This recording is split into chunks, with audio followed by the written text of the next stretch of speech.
14 রশি না 22 রশি না 100 রশি না 40, এটা আল্লাহর রশি। 2 নাম্বার হলো ওয়াহুয়ান নূরুল মুবিন, এটা প্রকাশ্য এক আলো, প্রকাশ্য এক আলো, দুনিয়ার আলো। লাইট জ্বলতেছে, আমরা একজন আরেকজনের চেহারা দেখতে পারতেছি, শ্রোতা বক্তার চেহারা দেখতে পারতেছি, বক্তা শ্রোতার চেহারা দেখতে পারতেছি, ঠিক না? কিন্তু কোরআন এমন এক আলো, দুনিয়ার আলোর মতো নয়। কোরআনের আলো অন্তরে ফিট করতে হয়।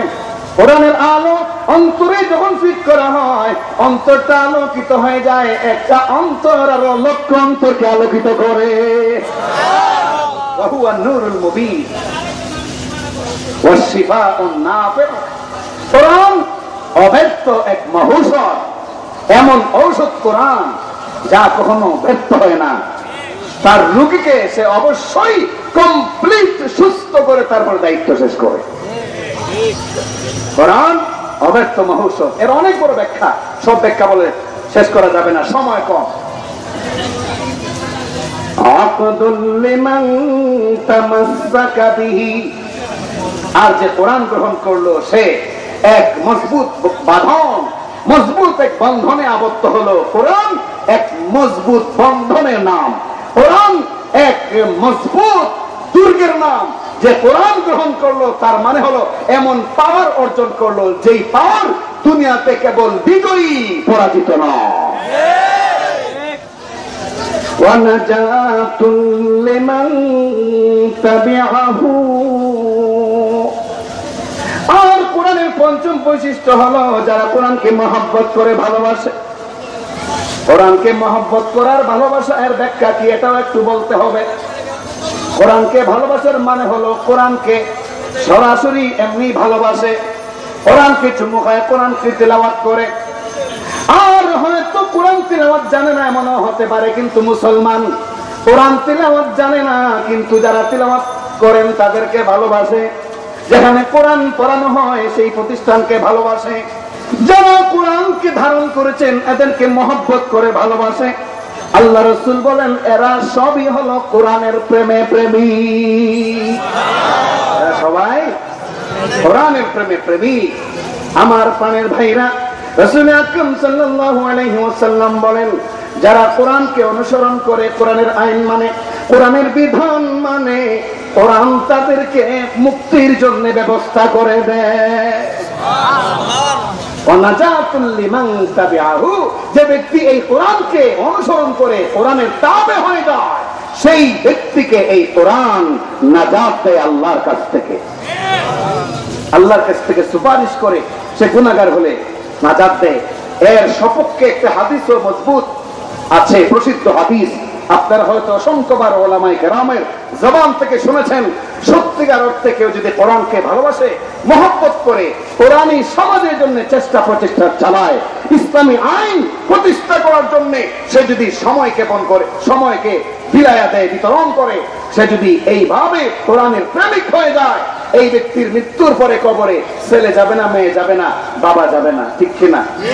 না, আপনাদের কারো আত্মীয় স্বজন কবরে গেছে কারো সাথে? কেউ যাবে না, কেউ যাবে না, এটা সত্যি কথা। বর্তমানে যে নেতা নেত্রী, বর্তমানে যে প্রতিষ্ঠান, বর্তমানে যে শক্তি পরাশক্তি আমাদের অনেকের কাছে বড় মহব্বতের, এর একজনও সেই দিন যাবে না সাথে, এটাই সত্য কথা। মরনে ওয়ালা মর যায়েঙ্গে, রোকনে ওয়ালা কোই নেহি, मरने वाला मर जाएंगे, रोकने वाला कोई नहीं, रोने वाला लाखों होंगे, साथ जाने वाला कोई नहीं। যে ব্যক্তি মৃত্যুবরণ করবে, এই মৃত্যুর হাত থেকে বাঁচাবার কোন শক্তি কারো নাই।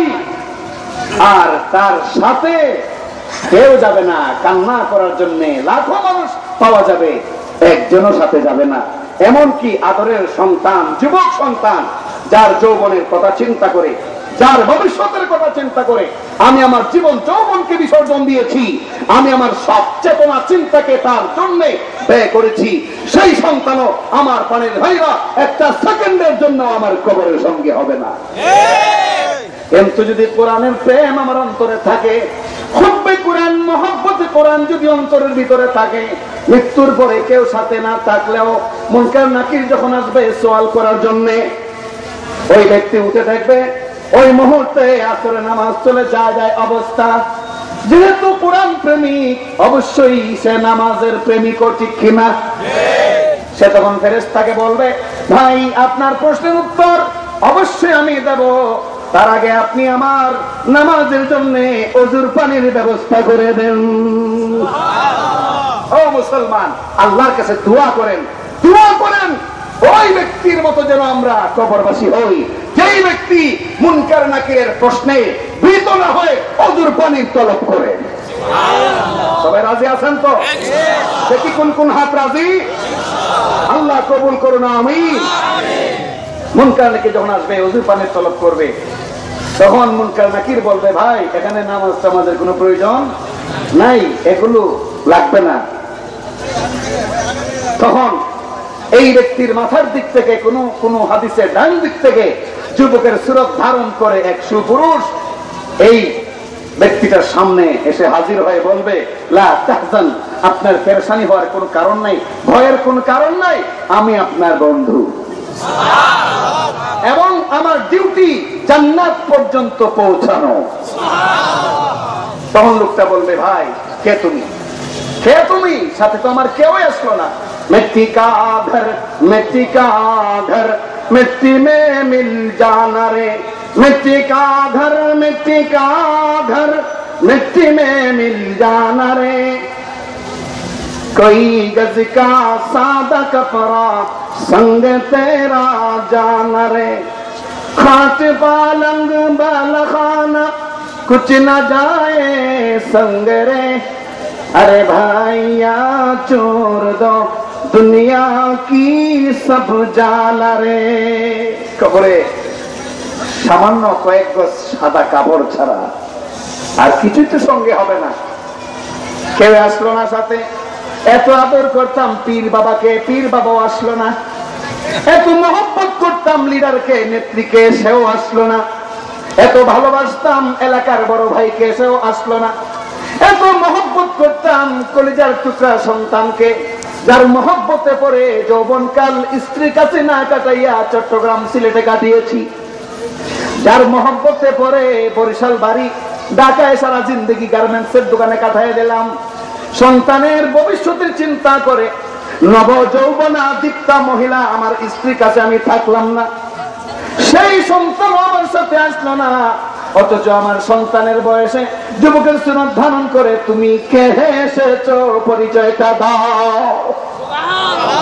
সেই দিন ওই যুবক বলবে, হে আল্লাহর বান্দা শোনো, ওরে আল্লাহর বান্দা, আমি আসলে কোনো মানুষ নই। নারী পুরুষের মিলনের ফলে যে সন্তান জন্ম লাভ করে এমন কোন সন্তান আমি নই। আমি আসলে কোনো মানুষ নই, আমি তোমার কোরআনের প্রেম, আমি তোমার হত্যা কোরআন।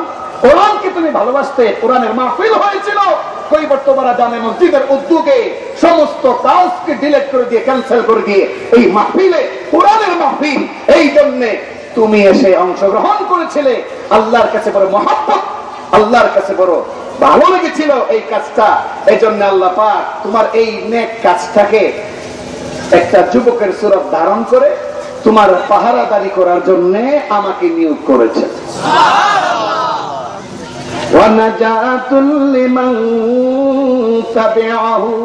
আমার প্রাণের ভাইরা, এরপরে এই কোরআন প্রেম, হব্বে কোরআন তখন বলবে, এই কোরআন তখন বলবে, ও মুনকার নাকির, কাকে তোমরা প্রশ্ন করতে আসছো? কাকে প্রশ্ন করতে এসেছো রে ফেরেশতারা? যেই ব্যক্তিটা কোরআনের জন্য রাত 1টা 2টা 12টা পর্যন্ত কাটায় দিছে, যেই ব্যক্তিটা শেষে রাত্রে কোরআন তেলাওয়াত করে করে তাহাজ্জুদের নামাজের সময় পাস করেছে, যেই লোকটা রমজান মাসে তারাবির নামাজের মধ্যে দাঁড়াইয়া 1.5 ঘন্টা ব্যাপী কোরআন তেলাওয়াত শুনেছে, যেই ব্যক্তিটা কোরআনের আইন প্রতিষ্ঠার জন্য পদে পদে লাঞ্ছনা অপমান গঞ্জনা সহ্য করেছে, যেই ব্যক্তিটা কোরআনকে মহব্বত করতে গিয়া মৌলবাদী জঙ্গিবাদী অপনামে সাব্যস্ত হয়েছে, যেই ব্যক্তিটা কোরআনের মহব্বত ধারণ করতে গিয়া জীবনের বিরাট একটা অংশ ব্যয় করে দিয়েছে, এই লোকটাকে প্রশ্ন করতে এসেছো তার রবকে, তার ধর্ম কি, তার নবীকে। আমি বললাম এই ব্যক্তি লাগবে না, যত উত্তর প্রয়োজন আমার কাছ থেকে নাও। এক নাম্বার কোরআন তিলাওয়াত, তিলাওয়াতে কোরআন, কোরআনের তিলাওয়াত। আমার পানের ভাইরা, কোরআন তিলাওয়াত শুনে একটু আগে বলেছি অসংখ্য মানুষ মুসলমান হয়েছে। একবার ব্রিটেনে, বিলাতে, লন্ডনে একটা অল রিলিজিয়ন্স কনফারেন্স হয়েছিল, সর্বধর্মীয় সম্মেলন। এই সম্মেলনে সমস্ত ধর্মের পণ্ডিতদেরকে আহ্বান করা হয়েছিল, সম্পূর্ণ উদ্দেশ্যমূলক ভাবে টার্গেট করে মুসলমানদেরকে লাঞ্ছিত আর অপমানিত করার উদ্দেশ্যে মুসলমানদেরকেও তারা দাওয়াত দিয়েছিল। কিন্তু ইহুদি, খ্রিস্ট, হিন্দু, বৌদ্ধ সমস্ত ধর্মের স্তুতি আর প্রশংসা করার জন্য সময় দেওয়া হয়েছিল 10 মিনিট, আর মুসলমানদেরকে ইসলাম ধর্মের পরিচয় তুলে ধরার জন্য সময় দেওয়া হয়েছিল 3 মিনিট। কয় মিনিট? 3 মিনিট।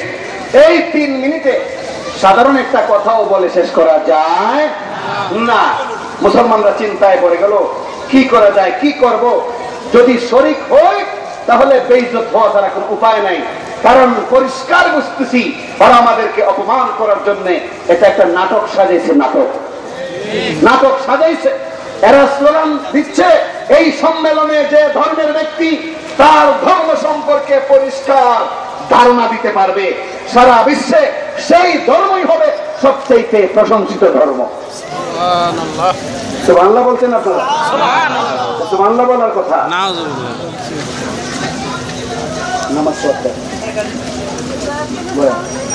আচ্ছা, আমার প্রাণের ভাইরা, এরকম টার্গেট করে মুসলমানদেরকে অপমানিত, লাঞ্ছিত করার জন্য এই সম্মেলনের আহ্বান করেছিল। এদের টার্গেট ছিল মুসলমানরা আসবে, আমরা সময় নিয়েছি 10 মিনিট, ওদেরকে দিব 3 মিনিট। এই 3 মিনিটে একজন বক্তা খুতবাও শেষ করতে পারবে না, ইসলামের কথা বলবে, তো অনেক পরের ব্যাপার, ঠিক কিনা? মুসলমানদেরকে চিঠি দিল, মুসলমানদের নামে চিঠি ইস্যু করলো, চিঠি এসে পৌঁছলো মুসলমানদের হাতে। মুসলমানরা পরামর্শ মিটিংয়ে বসলেন লন্ডনে। লন্ডনের তৎকালীন বড় বড় আলেম যারা ছিলেন, বাঙালি আলেম, পাকিস্তানি আলেম, সৌদিয়ান আলেম, সবাই মিটিংয়ে শরিক হয়ে চিন্তা ভাবনা শুরু করলেন। এক পক্ষ থেকে আওয়াজ আসলো, এই মিটিংয়ে আমরা কোনোভাবেই শরিক হতে পারি না, কারণ আমাদেরকে লাঞ্ছিত, অপমানিত করার জন্য সম্পূর্ণ উদ্দেশ্যমূলক ভাবে এই সম্মেলনের আহ্বান করা হয়েছে। আমাদেরকে সময় দেওয়া হয়েছে 3 মিনিট, আর তারা গ্রহণ করেছে 10 মিনিট। এটা সম্পূর্ণ এক পেশে নীতি, এটা আমরা কখনো গ্রহণ করতে পারি না। আরেক পক্ষ বলল, দেখো যদি আমরা গ্রহণ না করি আর যদি শরিক না হই এই সম্মেলনে, তাহলে কাফের মুশরিকেরা বলবে, কাফের মুশরিকেরা তখন বলবে, দেখো মুসলমানদের ধর্মের আসলে কোনো ভিত্তি নাই, যার কারণে ভয়ে আমাদের সম্মেলনে হাজির হতে পারে নাই। কি করা যায়? শেষ পর্যন্ত চূড়ান্ত সিদ্ধান্ত হইল, অবশ্যই আমরা এই সম্মেলনে অংশগ্রহণ করব। তবে অংশগ্রহণ করে আমরা করবোটা কি? তখন লাগলো আরেক পেশ, কি করতে হবে। যদি বক্তব্য দিতে যাই 3 মিনিট কিছুই বলতে পারবো না, আর যদি বক্তব্য না দিয়ে দাঁড়িয়ে থাকি ওরা প্রচার করবে ইসলাম কেমন একটা অথর্ব ধর্ম, যে দেখো এর অনুসারীরা একটা কথাও বলতে পারে না লক্ষ মানুষের সামনে। কি করা যায়? শেষ পর্যন্ত এক পক্ষ থেকে আওয়াজ আসলো, উলামায়ে কেরামের বিচক্ষণ একটা দল, তারা মতামত পেশ করলেন, ও লন্ডনের মুসলমানেরা শোনো, ওই 3 মিনিটে আসলে কোনো বক্তব্য দিয়ে কোনো কিছু বোঝানোর মতো নয়। এই 3 মিনিটে অন্য কোনো ভাবেও ইসলামের প্রশংসা পেশ করার মতো নয়। এই অল্প টাইমে কিছুই করা যাবে না। তবে শোনো, আমাদের মনে হয় এই 3 মিনিট কোন বক্তব্য না দিয়া, কোন মানুষের পক্ষ থেকে কোন বক্তব্য কিংবা আওয়াজ নসিহতের ভান না করে ওই 3টা মিনিট যদি আমরা কোরআন তেলাওয়াত শোনায়া দেই, মনে হয় এই তিলাওয়াতে একটা বিপ্লব ঘটে যাবে। 3 মিনিট যদি কোরআন তেলাওয়াত শোনায় দেই, হতে পারে এই কোরআন তেলাওয়াতে একটা বিপ্লব ঘটে যেতে পারে। এই কথাটা সকলের পছন্দ হয়ে গেল, এক বাক্যে সবাই এটাকে গ্রহণ করে নিল, অ্যাকসেপ্ট করে নিল, বলল হ্যাঁ তাই হোক। এই 3 মিনিট কোনো বক্তব্য নয়, কোনো অগ্নিঝরা ভাষণ নয়, অগ্নিকণ্ঠে কোনো অগ্নিঝরা ভাষণ নয়, বরং এই 3 মিনিট আমরা কোরআন তেলাওয়াত করে শোনায় দেব। আল্লাহর কালাম, ফয়সালা দিবেন আল্লাহ, সিদ্ধান্ত দিবেন আল্লাহ, যা হবার হবে। এখন সমস্যা দেখা দিল, কাকে দিয়ে তেলাওয়াত করানো যায়? কারণ সব তেলাওয়াতে তো আর কাম হবে না। এই যে একটু আগে বলছি না যাদের ঈমান আকীদা ঠিক নাই, এদের তেলাওয়াতে এখানে অ্যাকশন হবে না। আবার যাদের তেলাওয়াতেই ঠিক নাই, বাহ্যিক উচ্চারণই ঠিক নাই, আসেনি এমন কিছু মুসলমান? আলহামদুলিল্লাহ রাব্বিল আলামিন, এরকম তেলাওয়াত আমি শুনছি। বলেন, এমন তেলাওয়াতে কোরআন সুপারিশগার হবে না অভিশাপ দিবে? আরো অভিশাপ। সুতরাং সেই রকম কণ্ঠে তেলাওয়াত শোনায় দিতে হবে জানে যেন গোটা পরিবেশের ভিতরে, আকাশে বাতাসে কোরআনের তেলাওয়াতে অ্যাকশন শুরু হয়ে যায়। প্রস্তাব আসলো কাকে আনা যায়, কাকে দিয়ে তেলাওয়াত করানো যায়। তখন সর্বসম্মতিক্রমে প্রস্তাব আসলো তখনকার পৃথিবীর সবচাইতে বড় কারি আব্দুল বাসিত রহমতুল্লাহ আলাইহি। সেই কারি আব্দুল বাসিত রহমতুল্লাহ আলাইহি তিনি মিশরে থাকেন, তাকে নিয়ে আসা হোক লন্ডনে, তার জবানে তেলাওয়াত শোনায়া দেব। তেলাওয়াত শোনায়া দেওয়ার পরে অবশ্যই এর অ্যাকশন হবে, অবশ্যই তার প্রভাব বিস্তার করবে। আমার পানের ভাইরা, যখন এই সিদ্ধান্ত হলো তখন কারি আব্দুল বাসিতকে মিশর থেকে লন্ডনে আনা হলো। নির্ধারিত দিনে কারি আব্দুল বাসিত ওই অল রিলিজিয়ন্স কনফারেন্স, সর্বধর্মীয় সম্মেলনের মঞ্চের দিকে তিনি অগ্রসর হচ্ছেন। কানে কানে মুসলমান লিডার যারা ছিলেন, আলেম ওলামা, তারা বলে দিলেন, ও কারি আব্দুল বাসিত, তিলাওয়াত করবেন ভালো কথা, তিলাওয়াত শোনাইবেন ভালো কথা, কিন্তু আমাদের কিছু পরামর্শ আপনি গ্রহণ করেন। ও কারি আব্দুল বাসিত, যখন আপনি তেলাওয়াত করবেন, ওরা কিন্তু সময় শেষ হওয়ার পরে সংকেত দেওয়ার জন্য একটা বেল সিস্টেম করেছে। ওই বেলের মধ্যে কিন্তু একজন চৌকিদার বসায় দিয়েছে। সে কিন্তু সময়ে শেষ হয়ে গেলে সে ওই বেলে চাপ দিবে, ক্রিং করে আওয়াজ করবে, ওই সময় আওয়াজ বন্ধ করে দিতে হবে। কিন্তু আব্দুল বাসিত, আপনি আওয়াজ বন্ধ করবেন না, যতক্ষণ পর্যন্ত কলিং বেলে চাপ না দিবে ততক্ষণ পর্যন্ত আপনি আওয়াজ বন্ধ করবেন না। আর শোনেন, যখন আপনি তেলাওয়াত করবেন কোনো কানের ছিদ্র আপনি বন্ধ করে দিবেন। যখন তেলাওয়াত করবেন কোনো কানের আওয়াজ আপনি বন্ধ করার জন্য আঙ্গুল চেপে ধরবেন। অবস্থা পরে কি হয় সেটা আমরাই আপনাকে বলে দেব। আমার পানের ভাইরা, যথা সময়ে শুরু হলো বক্তৃতা। ইহুদি ধর্মের পণ্ডিত ব্যক্তি দাঁড়িয়ে বলল, পৃথিবীর মধ্যে শান্তি এবং শৃঙ্খলা রক্ষার জন্য যদি কোন সঠিক মাধ্যম গ্রহণ করতে হয় সেটি হলো ইহুদি ধর্ম। ইহুদি ধর্ম ছাড়া শান্তির ফয়সালা এ দুনিয়াতে হবে না। খ্রিস্ট ধর্মের অনুসারী বক্তব্য দিল, খ্রিস্ট ধর্মই একমাত্র শান্তির প্রতীক। সুতরাং খ্রিস্ট ধর্ম ছাড়া দেশে এই দুনিয়াতে শান্তির আশা করা যায় না। বৌদ্ধ ধর্মের পণ্ডিত দাঁড়িয়ে বলল, জীব হত্যা মহাপাপ, আর সেই মহাপাপ থেকে যদি মানুষকে বাঁচাতে হয় বৌদ্ধ ধর্ম সবাইকে গ্রহণ করতে হবে। হিন্দুরা দাঁড়িয়ে বলল, আমাদের সেই ভগবান ভগবতী যা আছে, দেব দেবদেবতা যারা আছে, মূর্তিগুলো আছে, এদের সামনে পূজা করা ছাড়া এদেশে শান্তি, এ দুনিয়াতে শান্তি আশা করা যায় না। প্রত্যেকে বক্তব্য দিল। লাস্ট চান্স আসলো মুসলমানদের। কে বক্তব্য দিব আগেই বলে দেওয়া হয়েছে। এই যে হুজুর কারি আব্দুল বাসিত, তিনি আমাদের ইসলামের পক্ষ থেকে তিনি বক্তব্য দান করবেন। কারি আব্দুল বাসিত উঠলেন মঞ্চের ভিতরে, আল্লাহু আকবার, মঞ্চের মধ্যে উঠলেন, মাইকটার সামনে গেলেন, আগে আঙ্গুল দুইটা কানের ভিতরে ঢুকাইয়া দিলেন, দিয়া তেলাওয়াত শুরু করলেন। আউযু বিল্লাহি মিনাশ শাইতানির রাজীম। বিসমিল্লাহির রাহমানির রাহিম।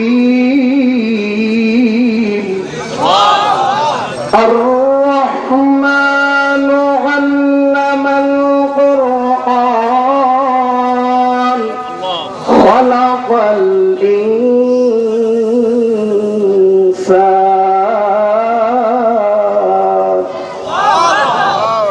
পানের ভাইরা সূরা আর রহমান তিলাওয়াত করলেন, সময় ছিল কয় মিনিট?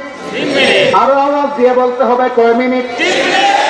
সূরা আর রহমান শুরু করলেন, এই সূরা আর রহমান পুরা সূরা তিনি শেষ করলেন। সূরা ওয়াকিয়া শুরু করলেন, সূরা ওয়াকিয়া শেষ করলেন। ইতিমধ্যে 3 মিনিট পার হয়ে 10 মিনিট, 10 মিনিট পার হয়ে 20 মিনিট, 20 মিনিট পার হয়ে আধা ঘন্টা, আধা ঘন্টা পার হয়ে 40 মিনিট, 40 মিনিট পার হয়ে 50 মিনিট, 50 মিনিট পার হয়ে 1 ঘন্টা, 1 ঘন্টা পার হয়ে 1.5 ঘন্টা। কলিং বেলের চাপ পড়ে না। মুসলমান একটা আওয়াজ দিয়ে বলেন না সুবহানাল্লাহ। কলিং বেলের আওয়াজ পড়ে না।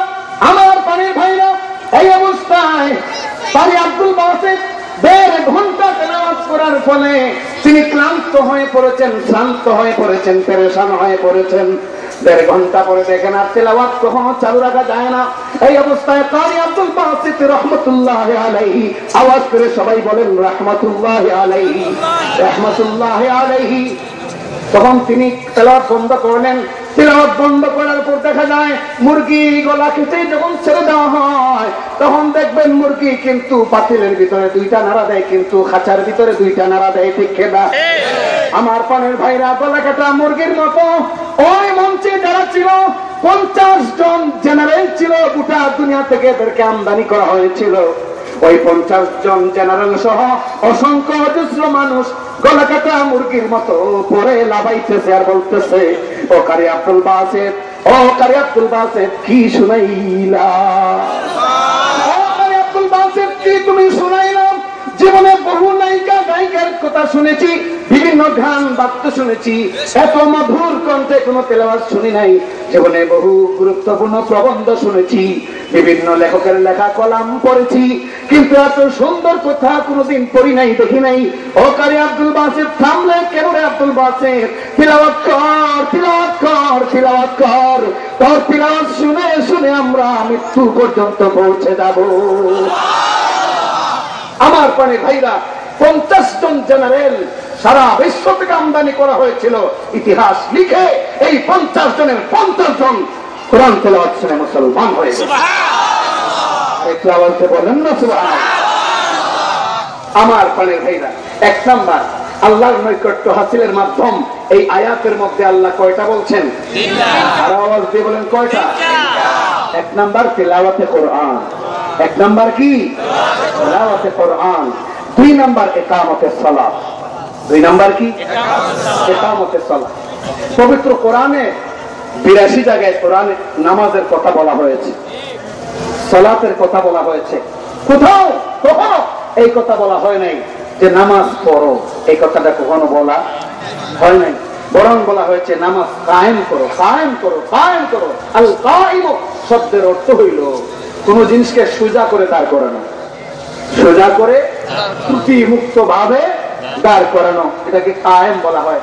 আমার পানের ভাইরা, নামাজ কায়েম করো তার মানে হলো সমস্ত ত্রুটি মুক্ত ভাবে নামাজকে আদায় করো, প্রতিষ্ঠা করো। যদি ত্রুটি মুক্ত ভাবে তুমি নামাজ আদায় করতে পারো তাহলে তোমার জীবন সফল হওয়ার জন্য আর কোনো অসুবিধা নেই, আর কোনো অসুবিধা নাই। আজকেও আমি জুমার বয়ানে কালীগঞ্জ বড় মসজিদে বলেছি যে নামাজ এমন একটা গুরুত্বপূর্ণ সাবজেক্ট, একজন মানুষ মুসলমান না অমুসলমান, কাফের না মুসলমান, এইটা পার্থক্য করার জন্য আল্লাহ রাসূল হাদিস শরীফে পরিষ্কার বলেছেন। এই পার্থক্য নিরূপণকারী একমাত্র মাধ্যম হইল নামাজ। নামাজদার ঠিক আছে, তার ঈমান ঠিক আছে, নামাজদার ঠিক আছে, তার নেতৃত্ব ঠিক আছে, নামাজদার ঠিক আছে, তার ব্যবসা ঠিক আছে, নামাজদার ঠিক আছে, তার কর্মকাণ্ড ঠিক আছে। নামাজদার ঠিক নাই, যত বড় নেতা হোক, নেত্রী হোক, নামাজদার ঠিক নাই, যত বড় লিডার হোক, সব কিছু হতে পারে, কিন্তু আল্লাহর খাঁটি বান্দা নয়, এটা যাতে অবশ্যই বিশ্বাস করতে হবে। আল্লাহর খাঁটি বান্দা নয়। আমার প্রাণের ভাইরা, নামাজ নামাজের মতোই আদায় করতে হবে। তাহলে এই নামাজ ওই যে ইন্নাস সালাতা তানহা আনিল ফাহশাই ওয়াল মুনকার, সমস্ত অশ্লীল আর মন্দ কাজ থেকে মুক্ত করবে, মুক্ত রাখবে। প্রশ্ন হলো অশ্লীল কাজ কর্মকাণ্ড থেকে নামাজ মানুষকে বিরত রাখে, আল্লাহ কোরআনে সরাসরি বলছেন। অথচ আমরা সমাজে দেখি অসংখ্য মানুষ নামাজও পড়ে মদ খায়, নামাজও আদায় করে জুয়াও খেলে, নামাজও আদায় করে আলেম ওলামাকে গালিও দেয়, নামাজও আদায় করে আবার দেখা যায় বিভিন্ন সৎ কাজের বিরোধিতা করে। আছে কিনা? নামাজও আদায় করে আবার ভণ্ড পীরের কাছে মুরিদ হয়, নামাজও আদায় করে আবার নিজে ঘুষও খায়, নামাজও আদায় করে মাফেও কম দেয়। আছে না নাই? তাহলে আল্লাহ কালামের বক্তব্য হলো নামাজ সমস্ত অশ্লীল আর মন্দ কাজ থেকে বিরত রাখে। তাহলে আল্লাহর কালামের কথা আর বাস্তব জীবনে নামাজ, যারা নামাজি তাদের কর্মকাণ্ড আর আল্লাহর কথা তো আমরা মিল পাচ্ছি না, ঠিক কিনা? সুতরাং এখানে একটু ব্যাখ্যা আছে, এই ব্যাখ্যাটা মনোযোগ দিয়ে শুনতে হবে। একবার রাসূল করিম সাল্লাল্লাহু আলাইহি ওয়াসাল্লাম মসজিদে নববীতে বসে আছেন, যেই মসজিদে নামাজ আদায় করলে এক রাকাতে 50 রাকাত নামাজের সওয়াব। এই মসজিদে তিনি বসা, আমার কোনের ভাইরা, এই অবস্থায় এক লোক আসলো, এসে নামাজ আদায় করলো। রাসূল করিম সাল্লাল্লাহু আলাইহি ওয়াসাল্লাম তার নামাজটা দেখলেন, নামাজ দেখে বললেন, কুম ফাসাল্লি ফাইন্নাকা লাম তুসাল্লি ওয়া ফি রিওয়ায়াতিন ইরজি' ফাসাল্লি ফাইন্নাকা লাম তুসাল্লি। ও ভাই, তুমি নামাজ আদায় করো, তোমার নামাজ আদায় হয় নাই, আবার নামাজ আদায় করো, তোমার নামাজ আদায় হয় নাই। লোকটা আবার নামাজ আদায় করলো, তখন আবার নবীজি বললেন, ইরজি' ফাসাল্লি ওয়া ফি রিওয়ায়াতিন কুম ফাসাল্লি ফাইন্নাকা লাম তুসাল্লি। ভাই, তুমি আবার নামাজ আদায় করো, তোমার নামাজ হয় নাই। লোকটা আবার নামাজ আদায় করলো, আবার রাসূল বললেন, ইরজি' ফাসাল্লি ফাইন্নাকা লাম তুসাল্লি। ভাই, তুমি নামাজ আদায় করো, তোমার নামাজ আদায় হয় নাই। তিনবারের সময় লোকটা বলল, ইয়া রাসূলুল্লাহ, এর চাইতে ভালো নামাজ আর আমার জানা নাই।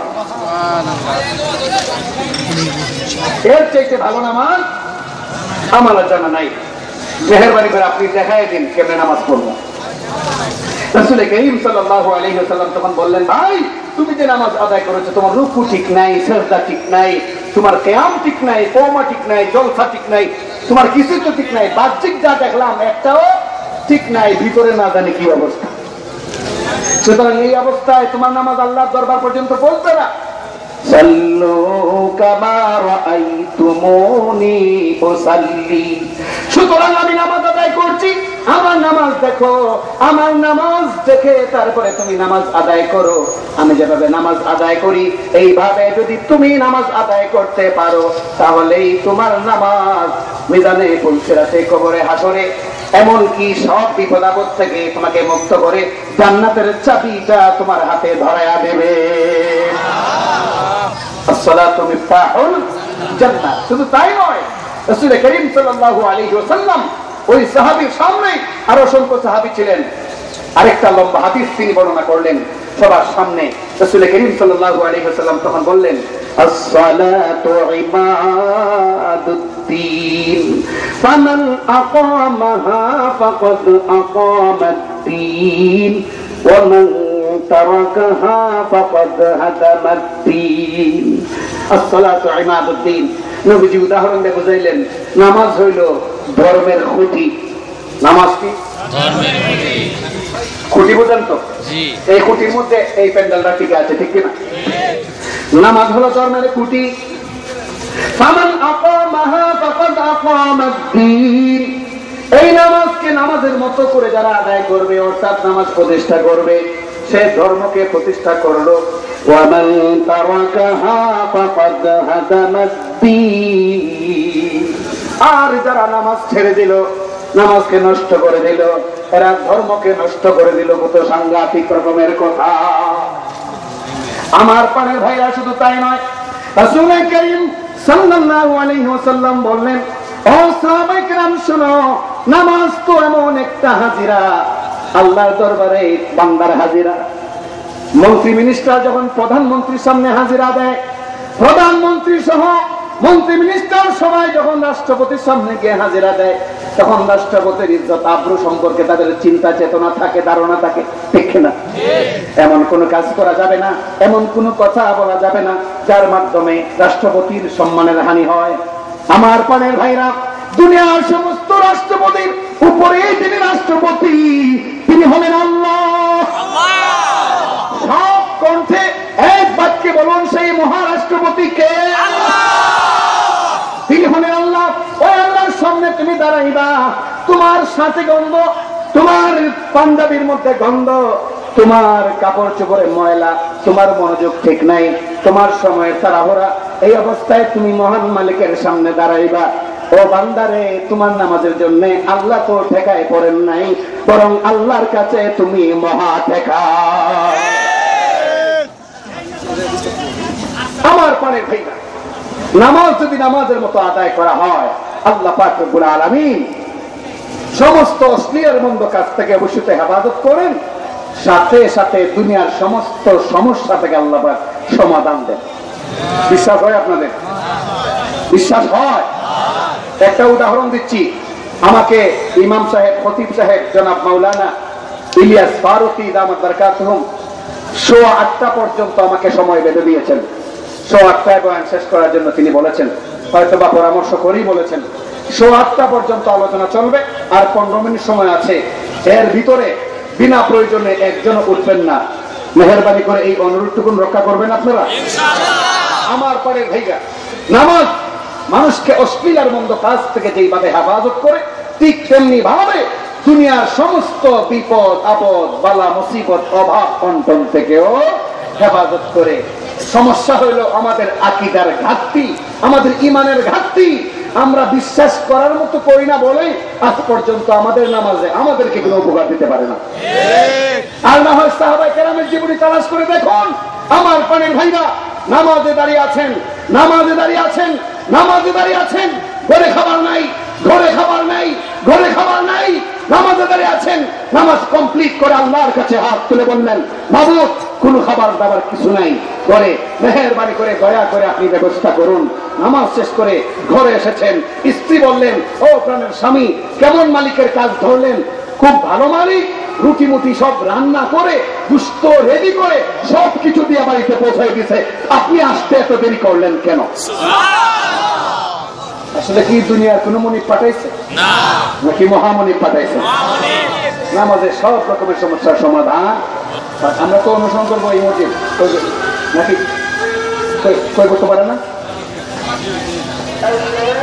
আমরা তো মাসআলাগত ভাবে আমাদের এটা অনুসরণ করবো। এই বাজারের এটা তো এই মসজিদের অধীনে যেমন আপনাদের অধীনে তেমন নাকি? আমাদের এই আজানটা একদম কাছে, তো 2 মিনিট সময়।